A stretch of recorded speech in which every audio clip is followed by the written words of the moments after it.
Get ready to challenge conventional beliefs about what's possible in creating health, wealth, and happiness. You are listening to Playing on the Edge Radio with Megan Edge. This hit show is providing you with ways of sustaining radical and powerful changes in your life. It is time to open and expand your awareness, accelerate your well-being as Megan shares wisdom, teachings, and experience from a lifelong journey of the heart. Enact the power of radical change with ease and lift your desires to a new perspective. Now, here's Playing on the Edge Radio. Tell everybody where you are. I am live from Iceland. Yay! Playing on the Edge Radio is live in Iceland right now. Yeah. My family and I are here on holidays, and it's been amazing so far. Oh my God. So that's part of Playing on the Edge, though. It is. Yeah. It's actually taking a holiday. And taking a holiday on the edge. Because when you think about Iceland, we're on the edge of the Arctic Circle, and we're on the edge of a lot of cliffs around here, edge of the glaciers. Yeah, and it is a pretty edgy place. There's some amazing energies here that I'm really looking forward to talking about today. Yeah, and what's interesting about Iceland. We'll talk about this as we go. We have a very special guest joining us today. But all of a sudden, if you notice, Iceland is in so many of the movies, the contemporary movies now. Netflix, I was watching something on Netflix, and it's like, the movie is set in Iceland. Mm-hmm. So there's something about the energies and the transformation of energies that are bringing places and people, all in the collective more closely and more mindfully. And so we get to learn more about our similarities and less about our differences, I think. That's absolutely right. And my family and I have had the distinct pleasure and with such gratitude for being able to experience Iceland through my dear friend Swan and her family, her folks, who have been showing us the people's Iceland. So we're not doing the bus tour Iceland. And we'll talk about that in this show as well. I'm hoping that some of the photographs I took yesterday of what we're calling the tourist forest, we get to share those to really illustrate what's happening here. And as I say, introduce Swan. Let's introduce Swan to our listeners, right? So this is my beautiful friend Swan, and Swan and I, we go well back. We go well back. In fact, it was Swan's store in Oak Bay, which is a municipality of Victoria, the city that I live in, who her store had was the first place that my nature essences were ever in a retail setting. Wow. So those beautiful nature essences that we've talked about in previous shows were on the shelves of her shop, which was called Asgard, right? Asgard, yes, Asgard which was that connection to Iceland. Mm-hmm. And from there, we've had this beautiful relationship and friendship. And she's been a student of mine. She's taken my Nature Essence Practitioner's course and is a certified Nature Essence Practitioner. And I loved your products because you love my products, that's right. And the magic of them. Yeah. Tapping into your own healing abilities. Mm-hmm. Swan is a healer. She has a varied background. She's a graphic design and what else? Staging. Micropigmentation. Yes. Yeah. Entrepreneur. Business owner. Business owner, entrepreneur. Well, look at us business owners. Yeah. Absolutely. Absolutely. Yeah. And recently Swan moved back with her boys to Iceland and has brought some of the trainings with her in order to give people a unique experience of Iceland. Wow. That's what today's show is about. It's really bringing in and taking down the borders that we impose and really talking about it, because you're going to take us on a journey here today about Iceland, a brief history of it. And Jessica's got all the pictures, so we'll be able to take a look at the tourist view versus the not so much. But, let's talk about what Iceland is. And I do believe there's an energy now about Iceland that is starting to show up in beyond the historical and the documentaries, really starting to show up in pop culture in a massively collective way of understanding. And I find that fascinating because people don't wonder, they plug in, they don't question it. Nobody says, why is that happening in Iceland? They're like, of course. And could you explain that a little bit based on the history, maybe? I think it's been discovered. I guess it was always like that. So that's something I can say. It was always like that, but now it's been discovered by a wider audience than just our general small population. And when you talk about the movies, we have such a picturesque landscape and so diverse, and so everything's so close. That, we often have filmmakers in our backyard just absolutely floored by what they see, and the scenery is surreal at times. And so, you have shows like Game of Thrones or many movies that I can't think of right now. But we've had just an array and artists and culture is a big part of us. So I think when you tie those together, the amazing landscape and photographers and National Geographic coming to do ads for their own selves, or Apple computers using our backdrop, it just makes sense that these companies would come here now that they've seen it.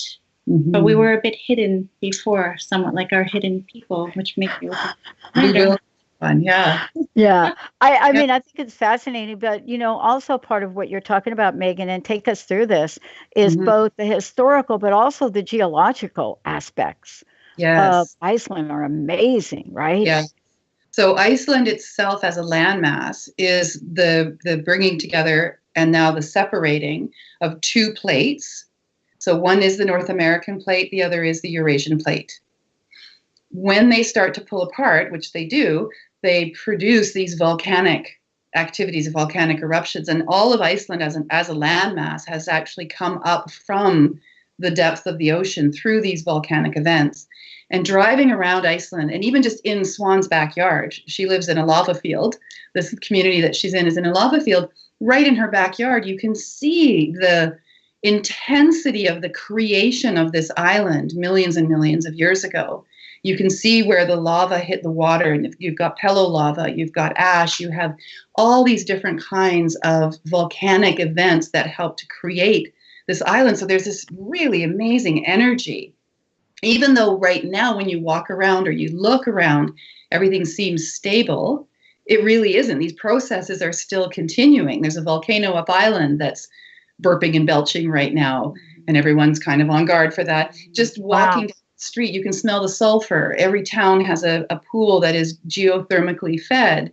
So you've got this incredibly dynamic geology, and because there's such an openness of, especially the southern part of Iceland, you can see the volcanic flows. You can see where they stopped. You can see the layers of all the ash. It's absolutely incredible, and the landscape is so magical because of that. Right? It's very raw.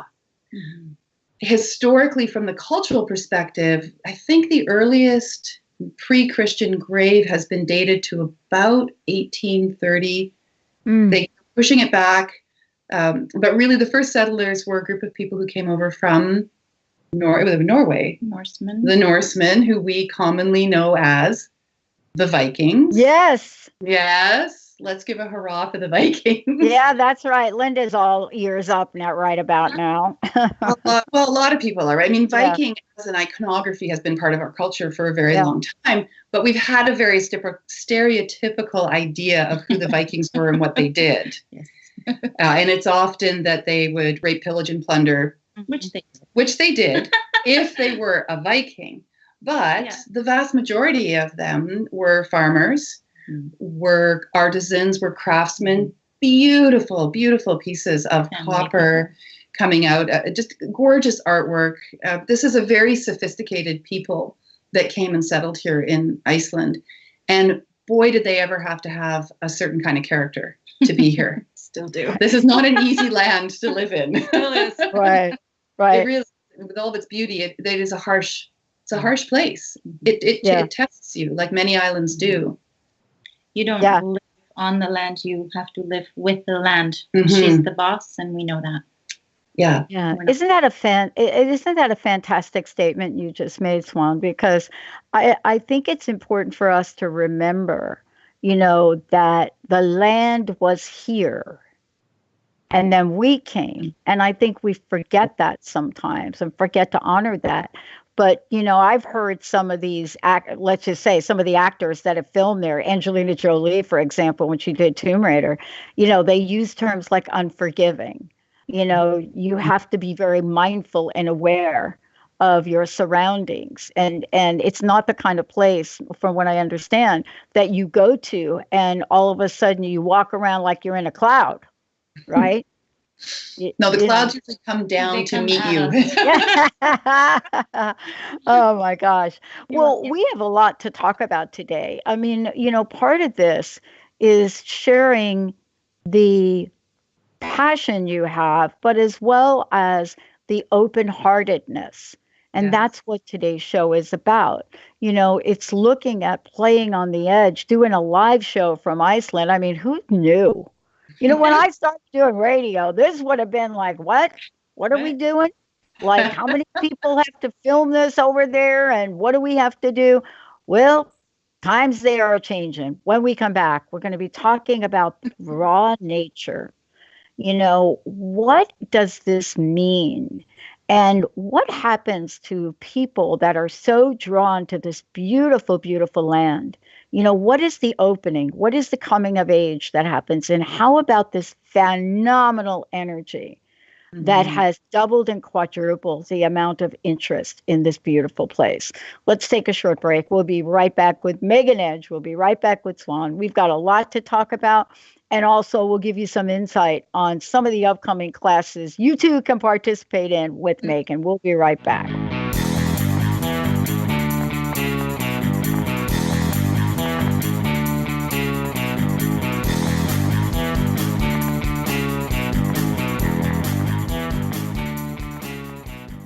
Hey everybody, welcome back. I'm Dr. Pat, and I get to hang out with Megan Edge every month.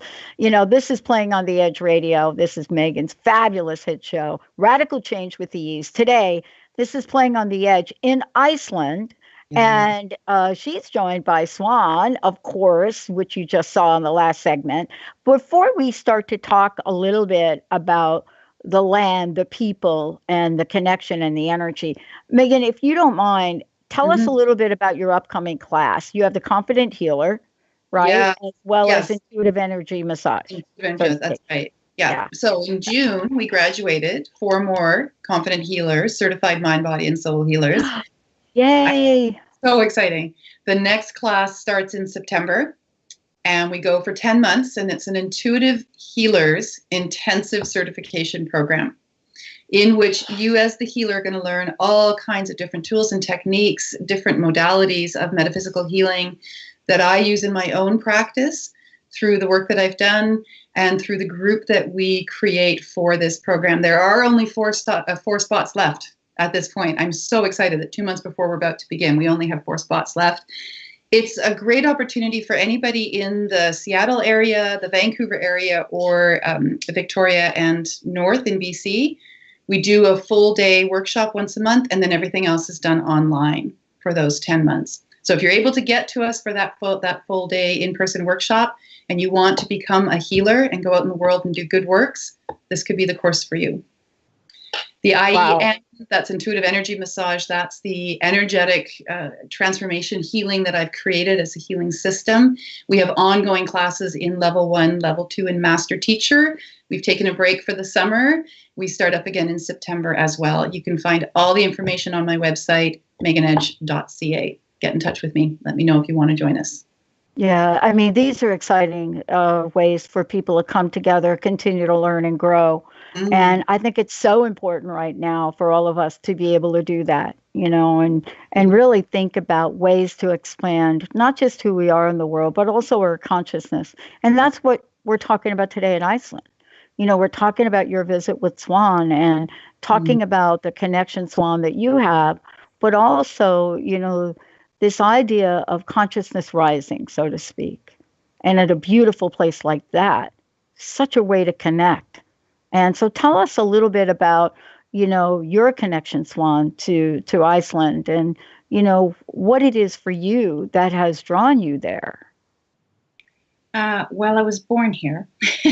So there you go. I didn't have an option at that point. I was born here.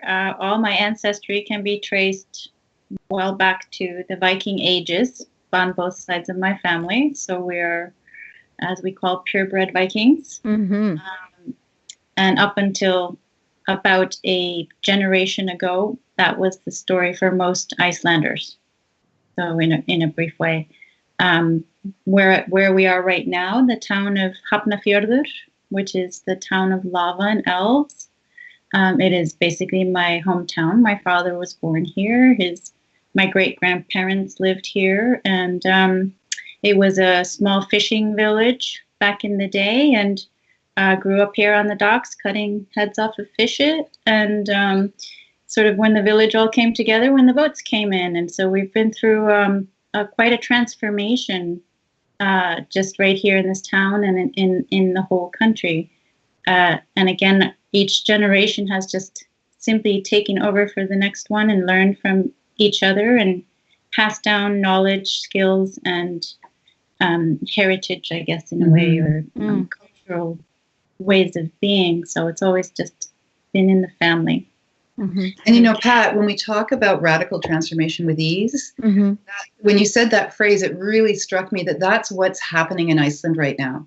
Iceland, culturally, at the family level, at the personal level, at the government level, is going through this huge transition. And the biggest question on everyone's mind is, how can we do this with ease? How can we balance this beautiful attention that's coming from people from around the world? There are 350,000 permanent residents in all of Iceland. So if you have a map of Iceland, you look at it, it's a big country, 350,000 people. That's as many people live in downtown Victoria. Yeah. There are over 3 million visitors every year within the last 5 years. And that number grows every year.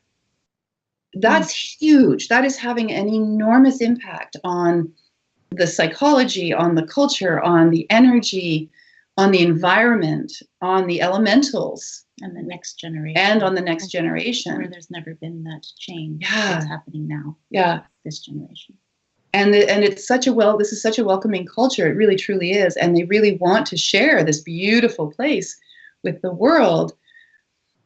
But there are conversations over the morning cup of coffee as to what kind of an impact is this number of people having on the country that they want to come and see in its pristine nature.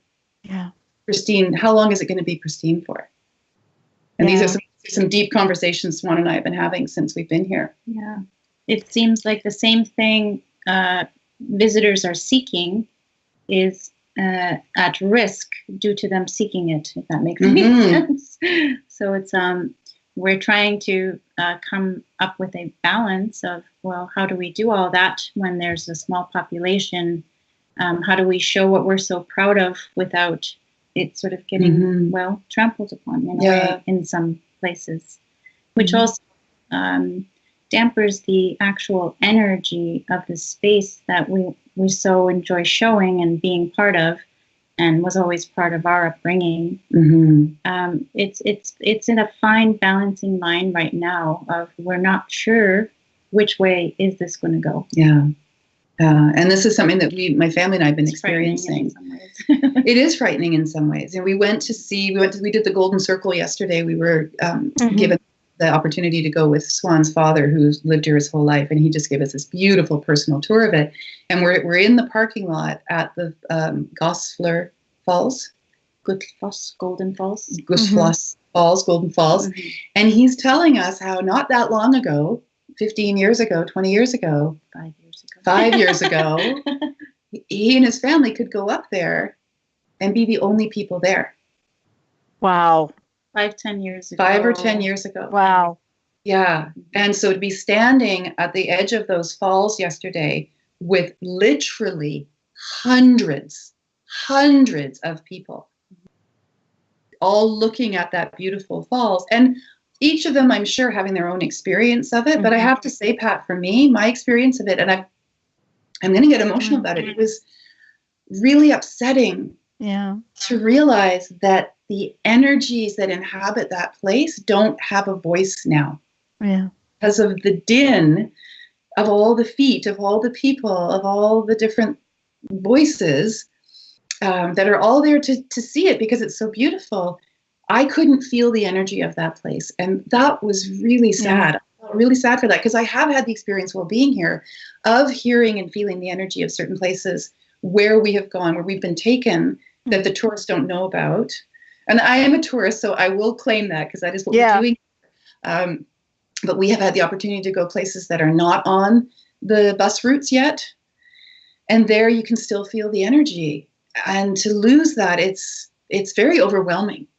It's very overwhelming. Yeah, it's a sadness. There's a sadness about that level of change and what happens to the energy of it.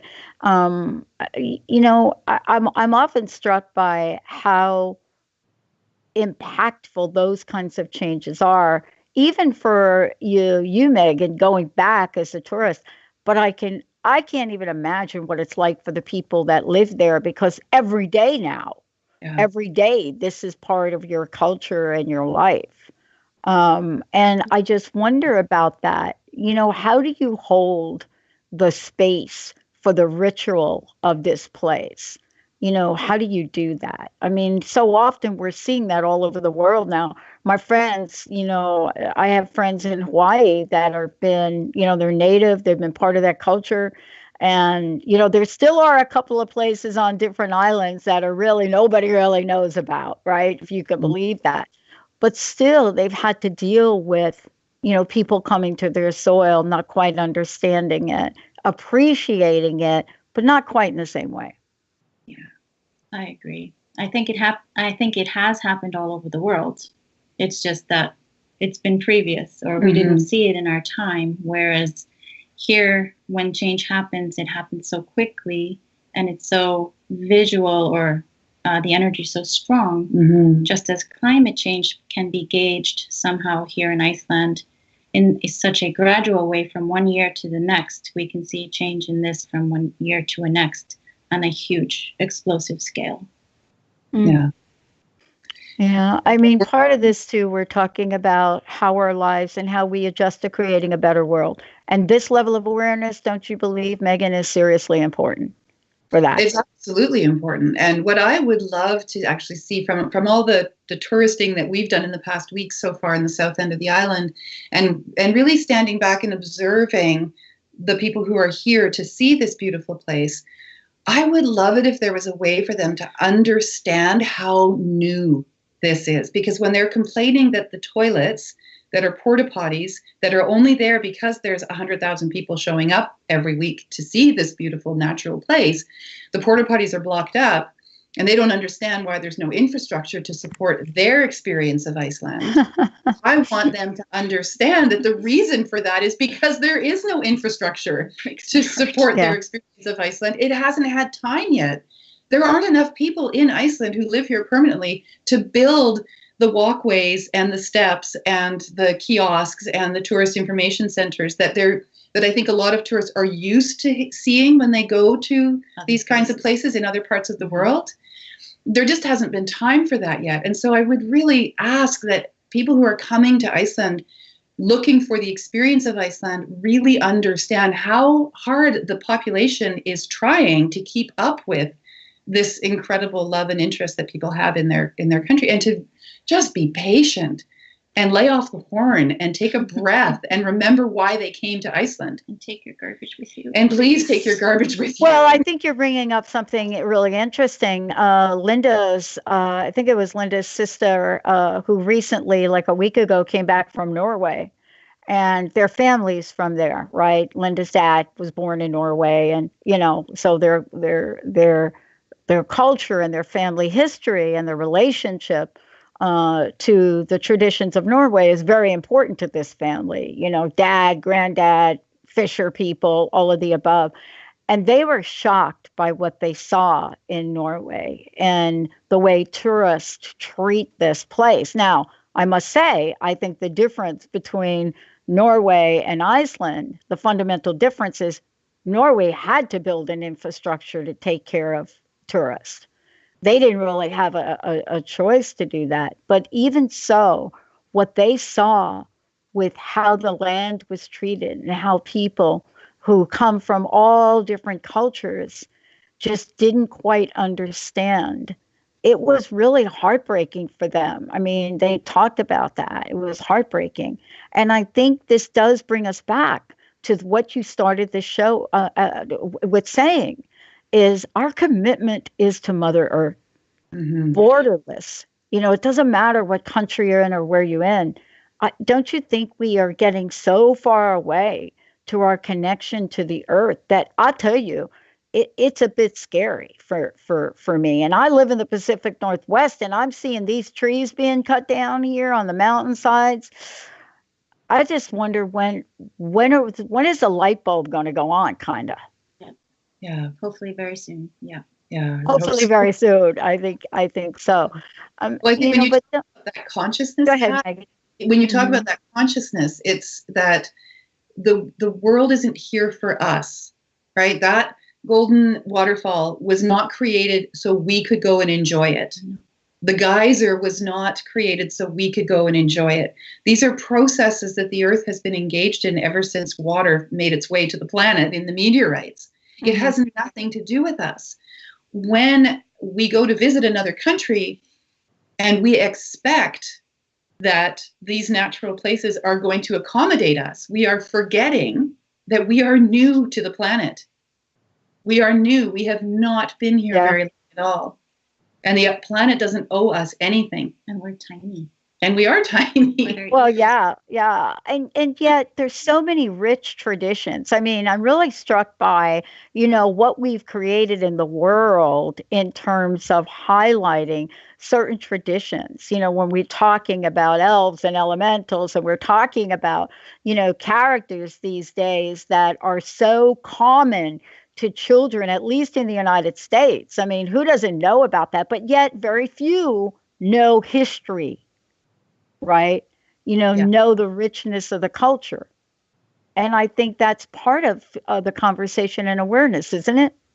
It seems like we're getting further and further removed from our source, our mother planet, and recognizing the fact that she is alive and breathing, and that we are supposed to be living amongst her by her rule, not utilizing her for our own, I think exactly what you said, for ourselves or our consumption.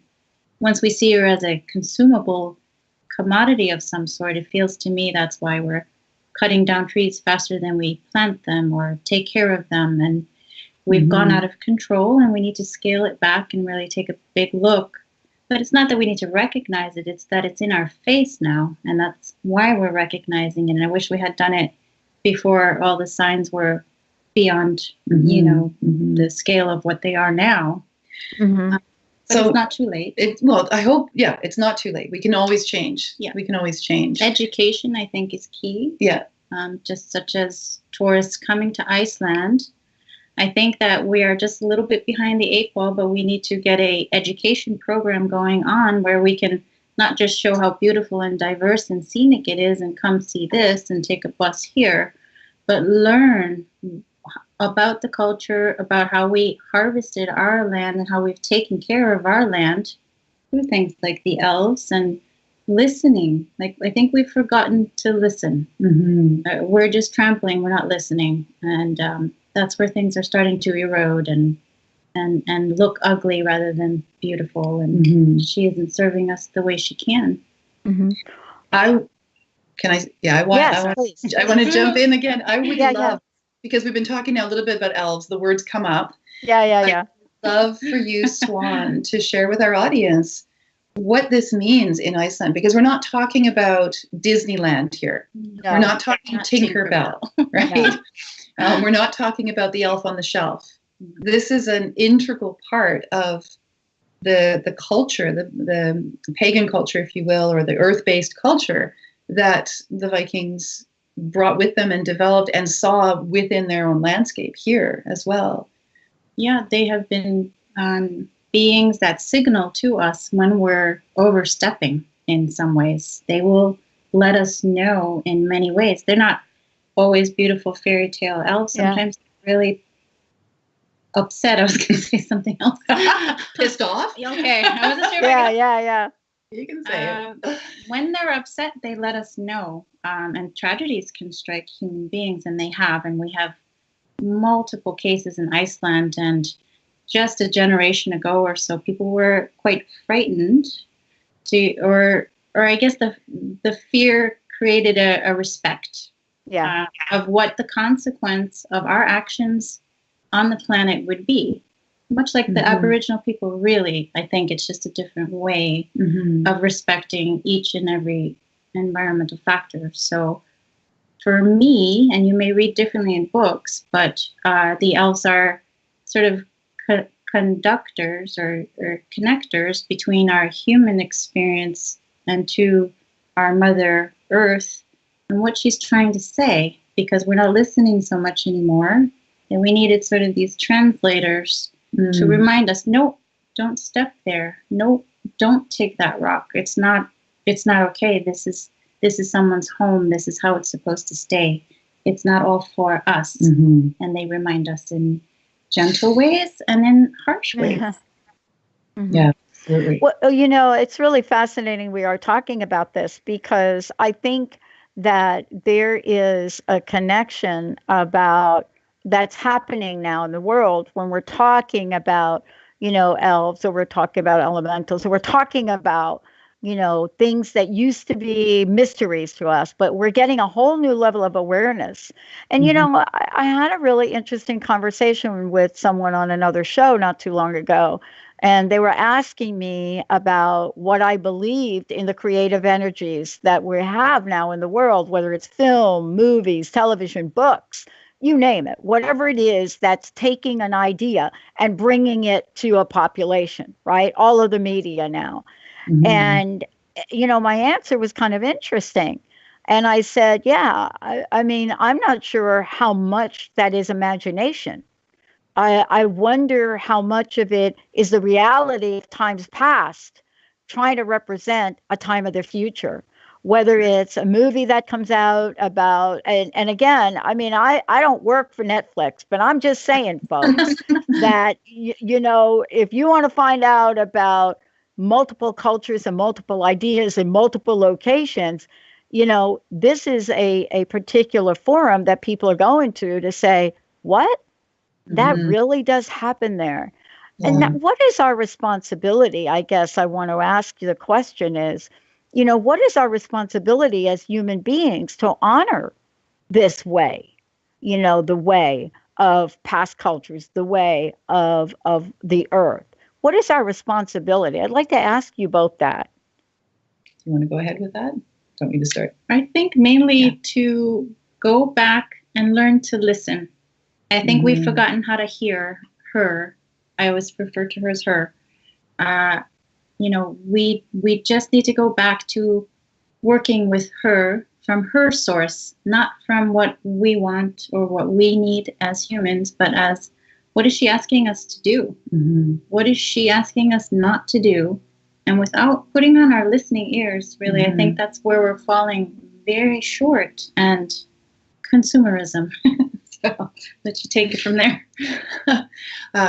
Well, when I think of that, an answer to that question, Pat, I think about the work that I do as an alternative healer, as a shaman, as a witch, as a pagan, whatever terminology you want to use to describe the work that I do and who I am in the world.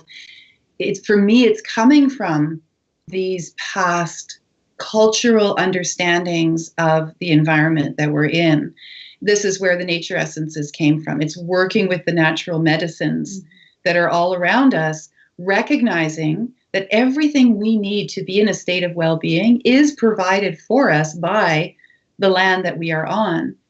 And if we choose to ignore that, we're not going to go into big pharma and all of that on the show. To illustrate, though, that we create these they're not false remedies, but they do take us out of our relationship with our body, and they take us out of our relationship with our environment. So, for example, since we've been here, I've been drinking the Icelandic water all the time. And here you can still go to the river. Yeah. In the middle of the city, there was a picture that I took of the waterfall in the Elfin Garden, and fill your water bottle. Right? If you're going to be in Iceland, then be in Iceland. Don't buy the bottled water in the grocery store. Drink the water that's coming out of the land. That's what's going to give you good medicine. Eat the food that's grown in the soil of the country that you're in. That's what's going to give you good medicine.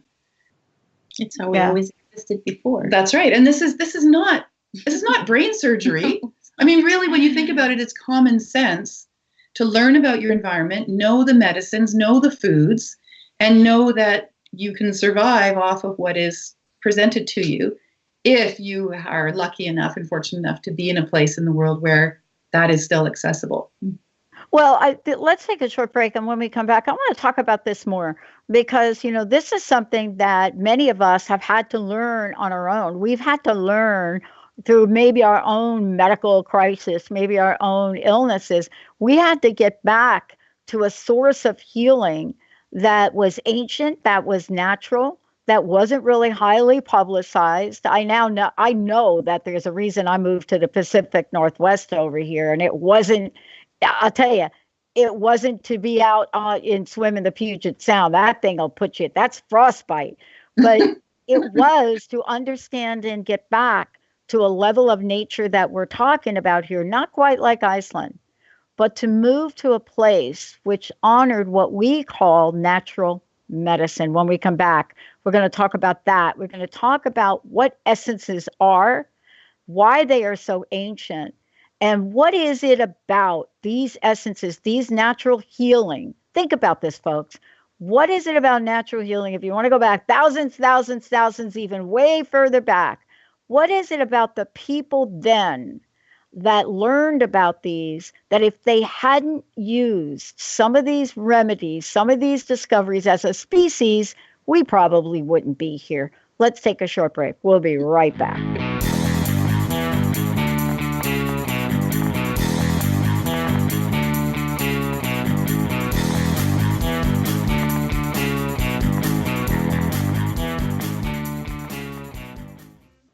Hey, everybody, welcome back. What a great, great show. Megan, thank you so much for taking us into your world and Swan, your world for this short period of time. And, sometimes we see it as the micro of things, but it's not really. Really what we're looking at is looking at what we all here have the ability to do, have the ability to change, and have the ability to learn. And thank you for that. I want to make sure, Megan, people have your website again. And then I want to talk about this notion of healing through the essences that we now know are so powerful. Yes, absolutely. People can reach me at meganedge.ca. www.meganedge.ca. You can also find me on Facebook under Megan Edge Healing. We have a YouTube channel full of amazing videos. We have our shows here or there. All the talks I give and the workshops I give are on that YouTube channel, as well as workshop wisdoms and other trainings. And that's also Megan Edge Healing. So you can look us up there and subscribe to us. You can find me on LinkedIn. You can find me on Twitter. You can find me through email. You can find me through the phone. All the You can find me in Iceland, and all the information is all down below on the screen, I'm sure, or will be very shortly. Yes, let's talk about healing. Because ever since we started the show, Pat, that's been the whole theme, is looking at different kinds of healing. That's what radical transformation is. It's that moment where you say, I'm ready to heal. I'm ready to acknowledge that there are things in my life that don't fit anymore, beliefs, ideas, traumas, and I'm ready to do better in my own life, to be better within myself and my own sense of wellness and wholeness. And what I know from my own personal experience is that while mainstream medicine is amazing and can do amazing things, I always want to be really clear. I'm not putting alternative or metaphysical healing on a pedestal. No. Above that, what I want is to see a union. I want to see a bridge built between these two beautiful disciplines because they can support each other so well. What I see is lacking, though, in mainstream medicine, whether it's psychology or medical, is a lack of wholeness, a lack of understanding of the wholeness and the connectivity of our body processes, of the foods we put into our body, of the experiences that we have energetically and emotionally, that all of that is interconnected. And the reason why we feel so good when we walk out into the forest or onto a beach or have that moment of quiet is because that's our connectiveness to the earth. This earth that we have grown out of, that we have evolved out of and evolved from. And as we do this healing, we need tools. We need tools that help to remind us of our intention to do the healing work. And that's what I've created with the nature essences that I have developed and that I'm now teaching other people how to create as well. It is to be able to impart into a tool, which this is one of Swan's right here, this beautiful bottle, the essence and energy of what it is that you want to change and shift in your life using the medicines that are around us from nature. And what's really unique about the way Swan is doing this work is that she's taking this energy that we've been talking about of Iceland, the plants, the minerals, the volcanic rocks, and infusing the water with that energy, and then adding in the beautiful aromatherapy blend, and creating this beautiful healing tool. And this in and of itself, this is not a magic elixir, right? This is not the magic bullet. This is the tool to remind you of the intention to make the changes in your life that are going to bring that well-being for you. It is magical, but you're the one doing the magic because you're the one who has said yes to whatever the healing is, to be open to that healing, as painful as it might be, as uncomfortable as it might be, knowing that the end result is to be in that place of peace and calm within yourself, your physical body, your emotional body, whatever that looks like to you. So this is how we are bringing these ancient traditions, these shamanic traditions or pagan traditions or Wiccan traditions, or there's many others, of how to work with the medicines of the plant, the energies, the moon cycles, the waters, and bringing them into our lives and our clients' lives in a way that is accessible for them. Kind of like we're conductors. That's right. Right. I loved what you said about the elves being the translators of the earth's needs for us to be able to understand. And I feel like you're doing that with these, especially with the waters that are here in the name of your town. They're highly charged. Hafnafjörður. I'm practicing. Are those available to the public? Yes, you can. I have workshops that we offer, so people who can come to Iceland can take the workshops, and I will take you through the process of creating these essences by utilizing the Icelandic water and all the power harnessed into this bottle. So, but I also sell them at shops, local shops here, and you can find them on my Facebook page, Iceland Spirit of Nature. And, contact me. I'll send you a bottle.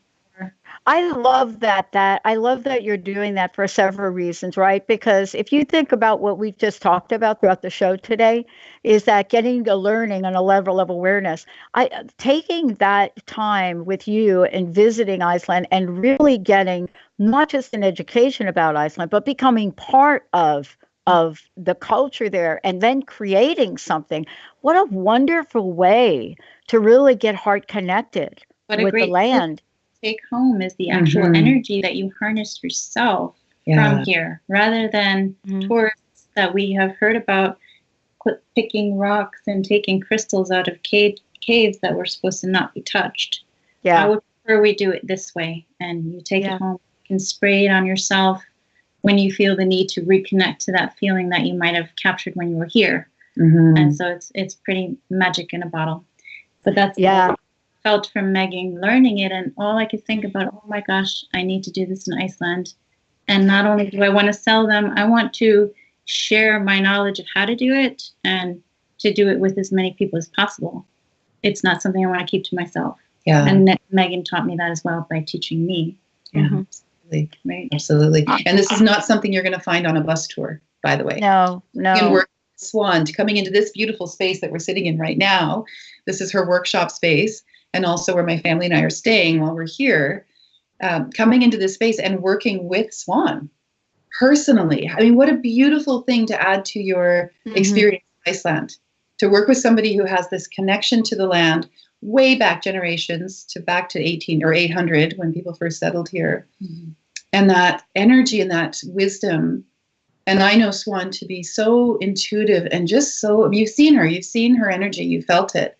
So caring that the people she works with have this really beautiful, positive experience of Iceland and of themselves as they go through this process. Because as Swan knows from learning it, it's not just about making a product. It's about the personal relationship that you have with what you create and how it is your personal medicine. Yeah. Meet in that moment. Custom. And let me just say, it's also a great family thing to do. I stopped giving this young 10, 11-year-old like traditional gifts. And so I go to an herbal shop up the road here, and Katya puts together some kind of concoction, if you don't mind me saying. But what happens is it's something for the family to create. And so this 10 going on 11-year-old then gets the mom involved and the dad and the aunties involved, and they make soap or they make and I think what you're talking about is what a great way for a family to get connected to something so powerful energetically as well. Yeah, or a couple. What a beautiful thing for a couple to do. Oh, great for a couple. Isn't that great? Wow. It's very this is so exciting. It's very exciting on both ends. Did you mind telling everyone how to find out more about this and you for when they do come to Iceland? Would you mind saying that again if you could? What the website is? You can. I don't actually have a website, but I am on Facebook, so you can contact me. Iceland Spirit of Nature. Thank you. I am also newly on Airbnb, where you look up events in Iceland.